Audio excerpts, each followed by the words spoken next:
صلی اللہ علیہ وعلى آلہ واصحابہ وبارک وسلم تسلیما کثیرا کثیرا اما بعد فاعوذ باللہ من الشیطان الرجیم بسم اللہ الرحمن الرحیم یا ایھا الذین آمنوا توبوا الی اللہ توبۃ نصوحا آمنت باللہ صدق اللہ مولانا العظیم وصدق رسولہ النبی الکریم ونحن علی ذلک من الشاہدین والشاکرین والحمد للہ رب العالمین۔ حضرات محترم، اللہ تبارک و تعالیٰ کا ہم سب کے اوپر کتنا بڑا فضل ہے اور کرم ہے، ہم اس کے کتنے مشکور ہیں کہ اس نے ہمیں اس مبارک دن میں، اس مبارک موقع پر ایک اہم فریضے کی ادائیگی کے لیے ہمیں مسجد میں جمع کیا۔ اور ہمارے بھائی اور بھی بہت سے ایسے ہیں جنہیں آج بھی اللہ کی توفیق نہیں ملی مسجد میں جمع ہونے کے لیے۔ یہ ہمارا اس میں خود کا کوئی کمال نہیں ہے، اللہ کی مرضی ہے، ہم سب کے اوپر اللہ کی عنایت ہے۔ یا ایھا الذین آمنوا توبوا الی اللہ توبۃ نصوحا، اے ایمان والو، قرآن کریم کے اندر اللہ تعالیٰ ارشاد فرما رہے ہیں کہ اے ایمان والو، اللہ کے حضور، اللہ کی طرف سچی توبہ کر لو، اللہ کی طرف سچی توبہ کر لو۔ یہ آیت ہمیں یہ امید دلاتی ہے کہ اللہ کے دروازے ہمیشہ کھلے ہیں، بندوں کے لیے اللہ کے دروازے ہمیشہ کھلے ہیں کہ انسان چاہے جتنے گناہ لے کر آ جائے اور ایک مرتبہ کہہ دے کہ اللہ میری توبہ، اللہ میں کمزور ہوں، اللہ مجھے معاف فرما دے، تو اللہ تعالیٰ ضرور معاف فرما دیتا ہے۔ اللہ تعالیٰ قرآن کریم کے اندر اپنے بندوں کو حکم دے کر فرما رہا ہے کہ میرے بندے دل کی نیت صاف کر کے، دل کو صاف کر کے، نیت صاف کر کے، شرمندگی کے ساتھ، پشیمانی کے ساتھ اللہ سے توبہ کر لے، یعنی دل کے اندر یہ پختہ ارادہ کر لے کہ آئندہ انشاءاللہ گناہ نہیں کروں گا، اور اپنے پچھلے گناہوں پر شرمندہ ہو کر اور جو گناہ کر رہے ہیں ان پر عمل نہ کرنے کا ارادہ کر لے۔ اسی کو توبہ نصوح کہا گیا ہے، یعنی ایسی توبہ جو گناہوں کو دھو ڈالے، جو گناہوں کو ختم کر دے۔ اس مبارک میں اللہ کے رسول صلی اللہ علیہ وسلم نے فرمایا التائب من الذنب کمن لا ذنب له، جو انسان گناہوں سے توبہ کر لیتا ہے تو اس شخص کی طرح ہو جاتا ہے جیسے اس نے گناہ کیا ہی نہ ہو۔ توبہ کرنے کے بعد انسان کیسا ہو جاتا ہے کہ جیسے اس نے گناہ کیا ہی نہ ہو۔ کہ اللہ رب العزت کی ہم سب کے اوپر کتنی کرم فرمائی ہے کہ اگر ہم رات دن گناہ کر کے یا غفلت میں ڈوب کر گناہ کر لیتے ہیں تو اللہ سے توبہ کر لے تو اللہ تعالیٰ معاف فرما دیتے ہیں۔ اللہ کا بڑا احسان ہے ہم سب کے اوپر کہ انہوں نے توبہ کے دروازے ہمارے لیے ابھی تک کھول رکھے ہیں، اللہ کا بڑا فضل ہے۔ معزز سامعین، توبہ انسان کے لیے دنیا میں سب سے قیمتی عمل ہے۔ یہ ایک ایسی کنجی ہے کہ انسان توبہ کرتا ہے تو یہ اس کے گناہوں کو دھو ڈالتی ہے۔ انسان گناہوں کی دلدل میں پھنسا ہوتا ہے، انسان کا دل گناہوں کی طرف گمراہی میں ڈوبا رہتا ہے، کہ توبہ انسان کے دل کو نور سے منور کرتی ہے، توبہ انسان کے دل کو سکون پہنچاتی ہے۔ قرآن پاک میں اللہ تعالیٰ ارشاد فرماتے ہیں ان اللہ یحب التوابین ویحب المتطہرین، بے شک اللہ تعالیٰ محبت رکھتے ہیں توبہ کرنے والوں سے اور محبت رکھتے ہیں پاک رہنے والوں سے۔ دیکھو اللہ تعالیٰ کی کتنی عنایت ہے ہم سب کے اوپر کہ اللہ تعالیٰ توبہ کرنے پر اور پاک رہنے پر اپنی محبت کا وعدہ دے رہا ہے۔ گناہ ہم کریں، سب کچھ کر کے بس اللہ کے حضور پیش ہو جائیں، اللہ میری توبہ، اللہ گناہوں میں ڈوب کر آیا ہوں، دنیا نے پھٹکار دیا ہے مجھے، بس تیرے در پر آ گیا ہوں، اب میرا کوئی نہیں ہے، اللہ تو معاف کر دے، تو اللہ تعالیٰ معاف فرما دیتے ہیں۔ لیکن اس میں شرط رکھی کہ اپنے گناہوں پر شرمندگی بھی ہو، آئندہ نہ کرنے کا عزم بھی ہو، پھر اللہ تعالیٰ گناہ معاف فرما دیتے ہیں جب آئندہ نہ کرنے کا عزم ہو۔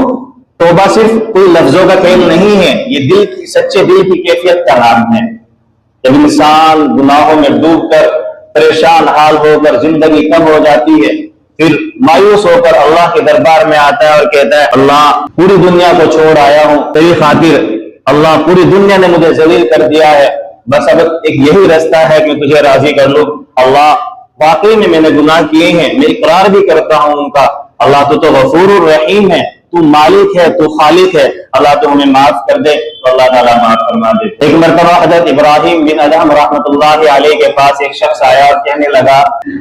کہ حضرت والا مجھ سے بہت زیادہ گناہ ہوتے ہیں، مجھے کچھ ایسی نصیحتیں فرما دیں کہ گناہ نہ ہو، میں خلوت میں تنہائی میں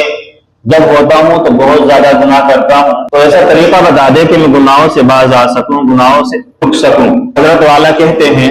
حضرت والا نے 6 نصیحتیں فرمائی، بہت سبق آموز نصیحتیں ہیں،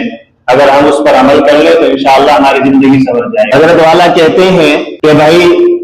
جب تمہارے دل کے اندر یہ خیال آئے کہ اب گناہ کرنا ہے، جب تمہارا دل گناہوں کی طرف مائل ہو تو ایک کام کرنا کہ اللہ کی روزی کھانا بند کر دینا، اللہ کی روزی کھانا چھوڑ دینا۔ شخص کہتے ہیں حضرت والا ایک کیسی نصیحت ہے، وہ تو رزاق ہے، اس کی روزی نہیں کھائیں گے تو اور کس کی کھائیں گے؟ تو حضرت والا کہتے ہیں دیکھو بھائی کتنی بری بات ہے کہ اسی کی روزی کھاؤ اور اسی کی نافرمانی کرو،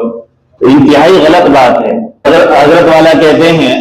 دوسری نصیحت کرتے ہوئے ارشاد فرماتے ہیں، جب دل کے اندر یہ گمان ہو کہ اب گناہ کر ڈالنا ہے، گناہ کرنا ہے، نفس کنٹرول میں نہ ہو، تو ایک کام کرنا کہ اللہ کے ملک سے باہر چلے جانا۔ شخص کہنے لگا حضرت شمال و جنوب، مشرق و مغرب، دائیں بائیں، اوپر نیچے، جہاں جائے اللہ کا ملک ہے، اللہ کا جہاں ہے، الحمدللہ رب العالمین، پورے جہان کا مالک ہے، جائیں گے تو کہاں جائیں گے اس ملک سے باہر؟ تو حضرت والا کہتے ہیں دیکھ میرے بھائی، اللہ کے بندے اسی کے ملک میں رہیں گے اور اسی کی نافرمانی کریں گے، یہ تو انتہائی غلط بات ہے۔ تو حضرت والا تیسری نصیحت کرتے ہوئے ارشاد فرماتے ہیں کہ جب اب تمہارے دل میں یہ خیال پیدا ہو کہ اب تو گناہ کر ہی ڈالنا ہے تو کر لو، لیکن اپنے آپ کو اتنا چھپا لو کہ اللہ کی نظروں سے اوجھل ہو جاؤ، اللہ تمہیں نہ دیکھ سکے۔ کہاں چھپا لو کہ اللہ کی نظروں سے اپنے آپ کو چھپا لو۔ تو صاحب کہتے ہیں کہ حضرت یہ ناممکن بات ہے، ہم اپنے آپ کو چھپائیں گے کہاں؟ اللہ کی نظروں سے نہیں اوجھل ہو سکتے، اللہ تو دلوں کے احوال سے بھی باخبر ہیں،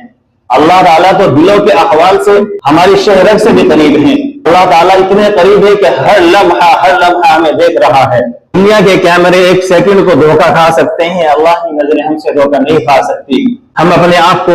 اللہ کی نظروں سے نہیں بچا سکتے۔ تو حضرت کہتے ہیں کہ جو تم اللہ رب العزت کو سمیع و بصیر بھی تسلیم کرتے ہو، جب اللہ کو تم مانتے ہو تو اللہ تعالیٰ ہر لمحہ ہمیں دیکھ رہا ہے، تو یہ انتہائی غیرت کی بات ہے کہ اللہ رب العزت ہمیں دیکھ رہے ہو اور ہم گناہ کر رہے ہو۔ یہ کتنی بے غیرتی کی بات ہے کہ ہم گناہوں میں ملوث ہوں اور اللہ رب العزت ہمیں دیکھ رہے ہوں۔ ہم دنیا سے بچنے کے لیے اپنے کمرے کے دروازے بند کر سکتے ہیں تاکہ دنیا ہمیں گناہ کرتا ہوا نہ دیکھ سکے۔ ایک مرتبہ کو اگر کمرے میں کیمرہ ہو، انسان کیمرے سے بھی ہچکے گا کہ ہمیں کہیں ریکارڈ نہ ہو جاؤ گناہ کرتا ہوا، لیکن اللہ کے 24 گھنٹے کیمرے ہمارے اوپر مسلط ہیں، ہمیں دیکھ رہے ہیں، ہم ان سے ذرہ برابر بھی شرم محسوس نہیں کرتے اور محسوس تو آپ رحمت اللہ علیہ نے چوتھی نصیحت کرتے ہوئے ارشاد فرمایا کہ جب حضرت سیدنا اسرائیل علیہ السلام ملک الموت جو تشریف لائے تو ان سے کہہ دینا کہ ابھی ٹھہر جاؤ۔ جب آپ کی روح قبض کرنے کے لیے فرشتے تشریف لائیں تو کہہ دینا کہ ابھی ٹھہر جاؤ، ابھی مجھے توبہ کرنی ہے۔ تو کہتے ہیں حضرت موت کا وقت مقرر ہے، اس کو ہم نہیں ٹال سکتے، اور ہماری مانے گا کون، سنے گا کون؟ فرشتے ہمارے حکم کی تکمیل کیوں کریں گے؟ آپ رحمت اللہ علیہ کہتے ہیں اللہ کے بندے میرے بھائی، جب اتنی بھی آپ کی نہیں چل سکتی، آپ کے اختیار میں اتنا بھی نہیں ہے کہ تم فرشتوں کو تھوڑی دیر کی مہلت لے سکو فرشتوں سے، تو کیوں نہ اس وقت کی تیاری ابھی سے کر لیں، توبہ کی استغفار ابھی سے شروع کر لیں، جب ہمیں ایک لمحہ ایک سیکنڈ مہلت نہیں ملنے والی ہے۔ ہمیں نہیں پتا کہ ہم اگلا سانس ہمارے اختیار میں ہے نہیں، ہم لیں گے نہیں، ہمیں امید ہی نہیں اگلے سانس کی، اگلے آئندہ کل کی،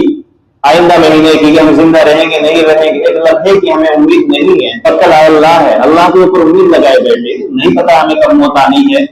کتنی لمبی زندگی باقی ہے، تو کیوں نہ ہم اس کی ابھی سے تیاری کریں۔ حضرت والا نے 5ویں نصیحت کرتے ہوئے ارشاد فرمایا دیکھ بھائی، جب آپ مر چکے ہوں، آپ کو دفنا دیا جائے اور قبر کے اندر منکر نکیر آئیں سوالات کے لیے، تو ان سے کہہ دینا میرا بھی آرام کا ٹائم ہے، ابھی میں نہیں سوالات کے جوابات دیتا، آپ بعد میں آ جانا۔ تو کہتے ہیں حضرت وہاں نہیں چلنے والی کسی کی، وہ نہیں سننے والے، وہ تو اٹھائیں گے اور جہنم میں ڈال دیں گے۔ تو حضرت کہتے ہیں جب آپ نے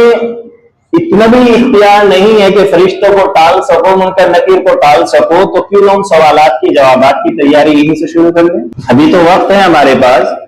ابھی تو ہم سانس لے رہے ہیں۔ تو حضرت والا نے آخری 6 نصیحت اور آخری نصیحت کرتے ہوئے ارشاد فرمایا جب تم مر چکے ہو، تمہیں دفنا دیا جائے، قیامت کے دن تمہارے متعلق جہنم کا فیصلہ سنا دیا جائے اور فرشتے تمہیں گھسیٹ رہے ہوں،